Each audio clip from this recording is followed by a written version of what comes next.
साथियों नमस्कार।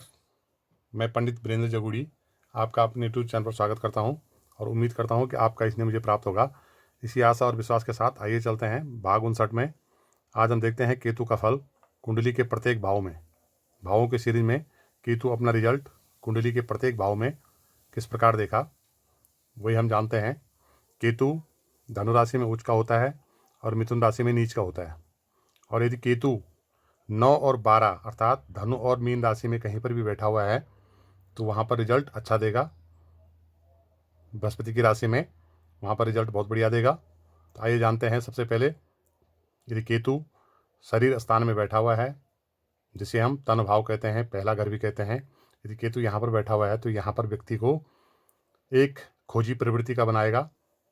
अर्थात ऐसा व्यक्ति किसी न किसी विषय में खोज करता रहेगा, अनुसंधान करता भी हो सकता है, या जासूस वाले क्षेत्र में वो जाएं तो वहाँ पर भी वो अच्छी पोजीशन अपना प्राप्त कर सकता है। और साथ ही साथ पारिवारिक कलेश, अचानक धन लाभ होना और पत्नी को रोगिणी बनाता है। वैदिक ज्योतिष में कहा भी गया है कि यदा लग्न केतु कलेश से करता, अर्थात लग्न में जिसका केतु होता है ऐसा व्यक्ति का जीवन कलहपूर्ण या कलेश में बीतता है। द्वितीय भाव में यदि केतु बैठा हुआ है जिसे हम कुटुंब भाव भी कहते हैं तो यहाँ पर केतु शत्रुहंता होगा, अर्थात शत्रुओं का दमन करने वाला होगा। साथ ही साथ उसकी वाणी कटु होगी, कटु बोलने वाला हो सकता है, धनहानि करवाएगा, कर्जदार भी बना सकता है। और साथ ही साथ अपने आस पड़ोस में भी उसका संबंध ठीक नहीं होगा। यहाँ पर केतु अच्छा अपना रिजल्ट नहीं देता है। तृतीय भाव में यदि केतु बैठा हुआ है जिसे हम पराक्रम भाव कहते हैं तो यहाँ पर व्यक्ति को यात्राएं अधिक करवा सकता है। साथ ही साथ अपने भाई बहनों से भी मतभेद करवा सकता है, विवाद करवा सकता है। और यदि यहाँ पर 9 और 12 राशि में अर्थात धनु और मीन राशि में बैठा हो तो व्यक्ति को एक तेजस्वी बनाएगा और ऐश्वर्य से युक्त रखेगा। चौथे भाव का केतु जिसे हम माता का भाव भी कहते हैं, चतुर्थ स्थान भी कहते हैं, यदि यहाँ पर केतु बैठा हुआ है तो ऐसा व्यक्ति भूमि संबंध विवाद से घिर सकता है, जमीन जायदाद के झगड़े हो सकते हैं। साथ ही साथ माता के साथ भी अनबन रहेगी, माता के साथ ठीक नहीं बनेगी, दुर्घटना का योग बना सकता है। पारिवारिक कलेश, अचानक यात्राएं करवाना। और यदि धनु और मीन राशि में बैठा हुआ है तो फिर यहाँ पर केतु उसको अच्छा रिजल्ट देगा। पंचम भाव में यदि केतु बैठा हुआ है जिसे हम विद्या बुद्धि और संतान का भाव कहते हैं, यदि यहाँ पर केतु बैठा हुआ है तो ऐसा जातक दूर दूर की यात्राएं करवाएगा, कर सकता है, सुखी संपन्न जीवन व्यतीत करेगा और बंधुओं के साथ उसका अच्छा प्रेम रहेगा।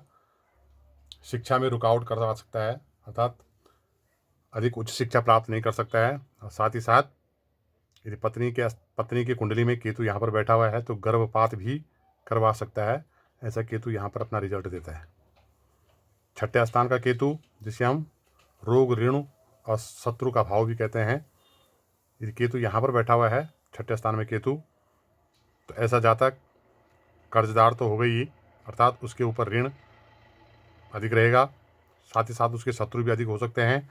और हठी प्रवृत्ति का होना, मन में जो ठान लिया तो ठान लिया, इसके बाद किसी की नहीं सुनना, ऐसा ही जातक यहाँ पर होगा। जो ऐसा ही जातक को दिलाता है केतु, छठे स्थान का केतु। साथ ही साथ काले पशुओं से लाभ भी उसको हो सकता है। और चंद्रमा यदि केतु के साथ बैठा हुआ है तो फिर स्त्री से हानि भी करवा सकता है। सप्तम केतु, सातवें स्थान में केतु बैठा हुआ है जिसे हम पति पत्नी का भाव या साझेदारी का भाव कहते हैं, यदि यहाँ पर केतु बैठा हुआ है तो आपस में झगड़ा करवाएगा पति पत्नी में। साथ ही साथ गुप्त रोग यहाँ पर दिला सकता है। और व्याभिचारी होना, पति हो या पत्नी हो, ऐसा उनके अंदर गुण देखने को मिल सकता है। और साथ ही साथ व्यापार में भी नुकसान उठाना पड़ेगा और विवाह विच्छेद भी करवा सकता है। तो यहाँ का केतु भी अच्छा नहीं बताया गया है। यदि 9 और 12 में बैठा हुआ केतु है तो फिर वहाँ पर रिजल्ट उत्तम देगा, अच्छा देगा। अष्टम भाव में केतु यदि बैठा हुआ है किसी भी जातक का तो अचानक धन लाभ होगा और चिंता में सदैव रहेगा, चिंताग्रस्त रहेगा, गुप्त रोग से पीड़ित होगा और नपुंसक के योग भी केतु अष्टम केतु बनाता है।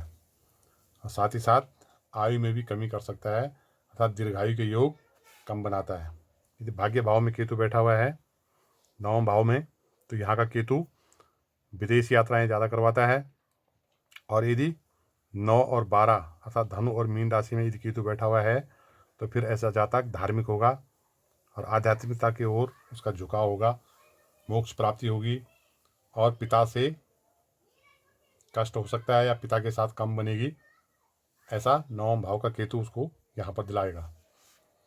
पराक्रम स्थान में यदि केतु बैठा हुआ है, जिससे हम पराक्रम का भाव कहते हैं, राजयोग का भाव भी कहते हैं, 10वें स्थान में यदि केतु बैठा हुआ है, तो ऐसा व्यक्ति सदैव अपने करियर के क्षेत्र में उतार और चढ़ाव बना रहेगा।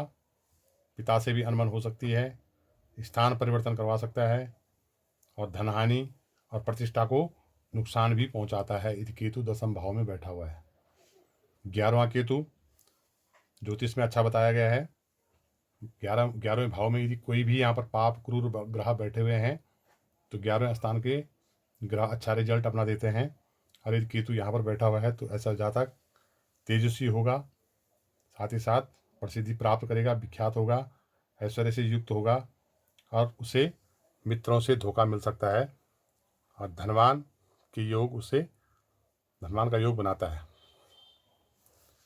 12वां केतु जिस जातक का बैठा होगा 12वें स्थान में, इसे हम व्यय भाव भी कहते हैं, तो ऐसा जातक एकांत में रहना पसंद करेगा, विदेश यात्राएं कर सकता है, मानसिक परेशानी केतु दे सकता है, शरीर में कहीं पर भी उसे घाव या चोट का निशान दे सकता है और साथ ही साथ मोक्ष का अधिकारी भी 12वां केतु बनाता है।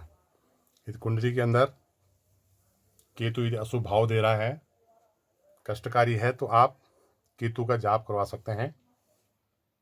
18,000 इसके मंत्र मैंने लिखे हुए हैं। 18,000 मंत्र इसके केतु के हो सकते हैं। ओम स्त्रांग स्त्रिंग स्त्रांग शक केतुवे नमः, इस प्रकार से 18,000 मंत्र केतु के कर सकते हैं। फिर केतु जो है आपको उस भाव का रिजल्ट अच्छा देगा। धन्यवाद। यदि आपको वीडियो पसंद आई हो तो लाइक, कमेंट और सब्सक्राइब जरूर कीजिए। Thank you for watching.